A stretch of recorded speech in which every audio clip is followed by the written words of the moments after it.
CSPDCL यानी कि Chhattisgarh state power distribution company limited ने अप्रेंटिसशिप प्रोग्राम के लिए विज्ञापन जारी किया है।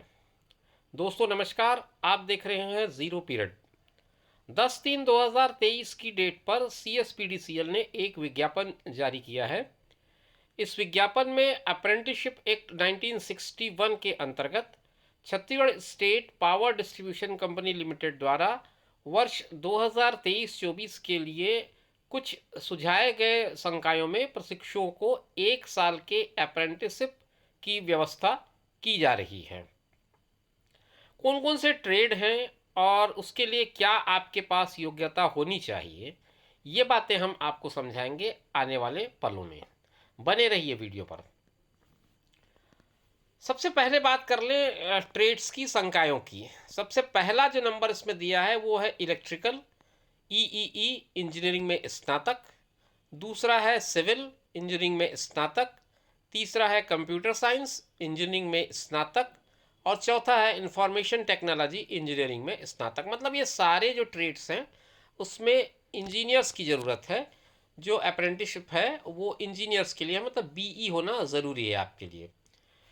अब बात करते हैं कितने कितने सीट्स किस में हैं।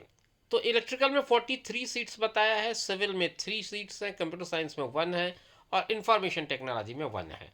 अगर इनको टोटल में जोड़ दूं तो संख्या बनती है 48 की। एजुकेशनल क्वालिफिकेशन की अगर मैं बात करूं तो मान्यता प्राप्त संस्थान या विश्वविद्यालय से संबंधित संकाय में इंजीनियरिंग या टेक्नोलॉजी में स्नातक की बात कही गई है।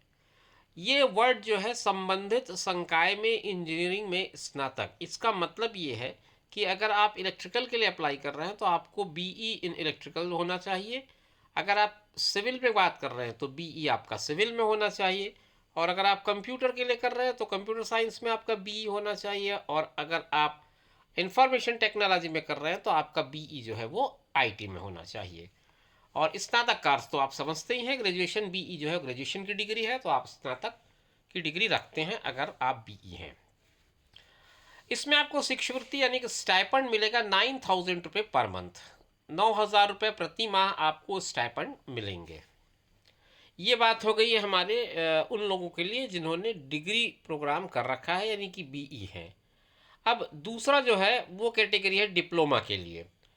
डिप्लोमा में भी इसी तरह से 4 ट्रेड्स बताया इन्होंने। Electrical EEE, electronics ECE, ET, NT, EIE, फिर सिविल, फिर कंप्यूटर साइंस और इंफॉर्मेशन टेक्नोलॉजी। इस तरह से इसमें पहला जो पार्ट है डिप्लोमा अप्रेंटिस में उसमें लिखा हुआ है 58 सीट्स।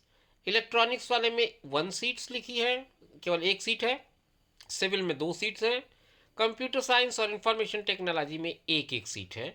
कुल मिलाकर के अगर टोटल कर लूँ तो 63 सीट्स इसमें हो जाते हैं। एजुकेशनल क्वालिफिकेशन की बात करूं तो राज्य के तकनीकी बोर्ड से मान्यता प्राप्त संस्थान से संबंधित संकाय में डिप्लोमा। शॉर्टकट में अगर मैं बात को समझूं तो जहां तक मैं समझ पा रहा हूं आपको पॉलिटेक्निक डिप्लोमा की बात ये कर रहा है। जिन लोगों ने 3 साल का कोर्स किया हुआ है पॉलिटेक्निक का वो इसके लिए एलिजिबल हैं। इसमें आपको 8,000 रुपीज़ पर मंथ का स्टाइपेंड मिलेगा। ये 2 कैटेगरी पे हमने बात कर ली। अब हम आते हैं नॉन इंजीनियरिंग ग्रेजुएट अप्रेंटिस के बारे में। तो नॉन इंजीनियरिंग जो ब्रांच हैं उनमें क्या क्या है वो भी समझते हैं। सबसे पहला तो है बीएससी, बैचलर ऑफ साइंस, जो कि 11 सीट बता रहा है इसमें। फिर दूसरा है बैचलर ऑफ कॉमर्स, इस पर भी 11 सीट्स बता रहा है। और फिर उसके बाद है बैचलर ऑफ कंप्यूटर एप्लीकेशन यानी कि बीसीए, इस पर 42 सीट्स है। और फिर चौथा है बैचलर ऑफ बिजनेस एडमिनिस्ट्रेशन जिसमें बीबीए कहा गया है, इसमें 11 सीट्स है। इनको सबको अगर मैं जोड़ूँ तो 45 सीट्स बनते हैं। और योग्यता की जहाँ तक बात करें तो मान्यता प्राप्त संस्थान या विश्वविद्यालय से संबंधित विषय में स्नातक की उपाधि, मतलब आपको ग्रेजुएट होना चाहिए। जैसे आप बीएससी का है तो बीएससी होना चाहिए, बीकॉम की बात करी गई है तो बीकॉम होना चाहिए, बीसीए या बीबीए कंसर्निंग जैसा ट्रेड बताया गया है। इसमें भी आपको 9,000 रुपीज़ पर मंथ का स्टाइपेंड का प्रोविज़न रखा गया है। तो ये मैंने आपको बता दिया कि किस ट्रेड में कितनी कितनी सीट्स हैं और क्या क्या रिक्वायर्ड क्वालिफिकेशन है और क्या आपको स्टाइपेंड मिलेगा। उपरोक्त शैक्षणिक योग्यता धारक उम्मीदवारों से प्रशिक्षण हेतु आवेदन पत्र आमंत्रित किए जाते हैं। अब इसकी चयन प्रक्रिया क्या होगी वो समझते हैं। जो आवेदन पत्र आएंगे उनमें से उनका चयन ग्रेजुएट अप्रेंटिस हेतु स्नातक परीक्षा में प्राप्त अंकों के मेरिट लिस्ट के आधार पर किया जाएगा। जो आपने स्नातक में मार्क्स पाए हैं उसके बेसिस पे एक मेरिट लिस्ट बनेगी।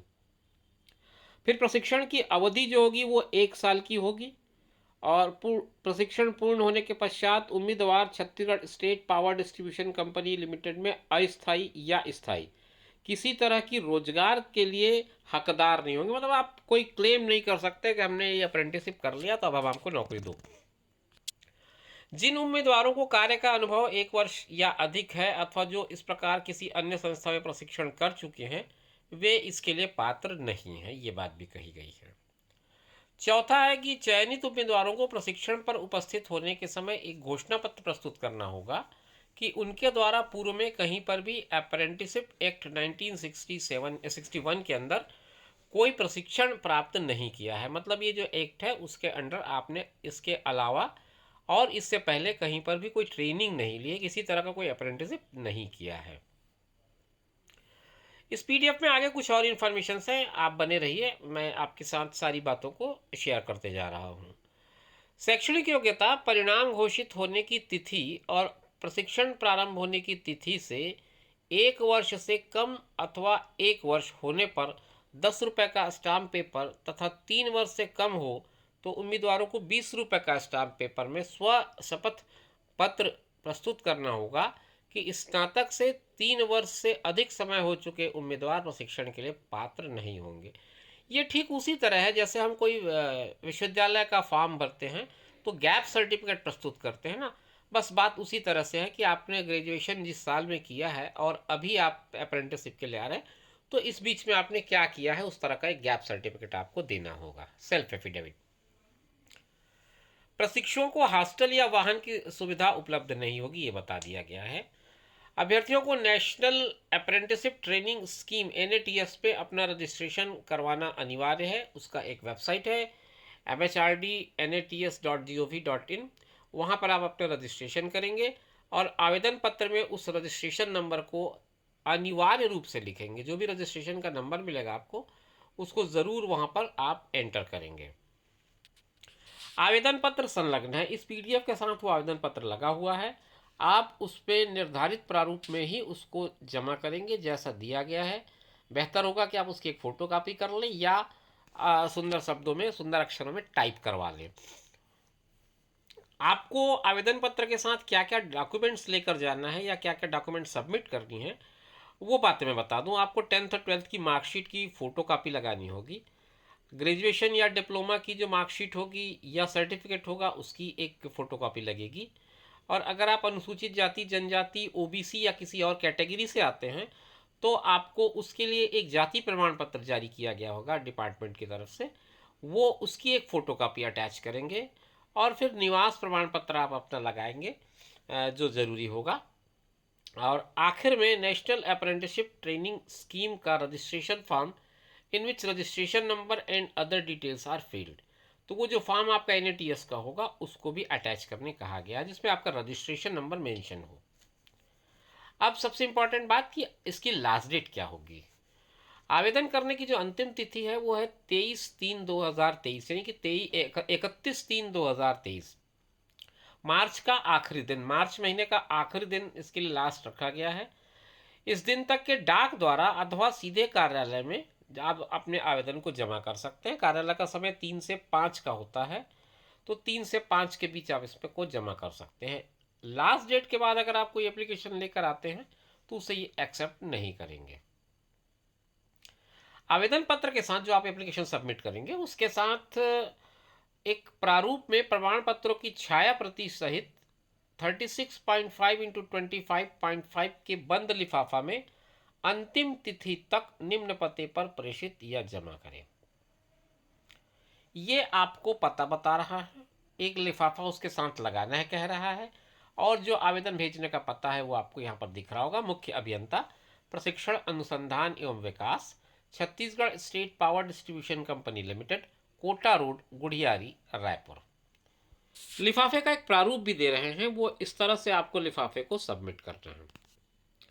नेट रजिस्ट्रेशन नंबर आपको डालना है, कैटेगरी डालनी है, year of pass out of graduation वो लिखना है, अप्लाइड फॉर किसके लिए अप्लाई कर रहे हैं वो लिखना है, और फिर लिखा गया था चीफ इंजीनियर, ये एड्रेस आपको लिखना है, आपका आपका अपना एड्रेस भी लिखना है। अन्य नियम व शर्तें अप्रेंटिसशिप एक्ट के तथा समय समय पर जारी संशोधनों के अधीन होगी। ये डीएस भगत मुख्य अभियंता की तरफ से हस्ताक्षरित एक पत्र जो है वो जारी किया गया है।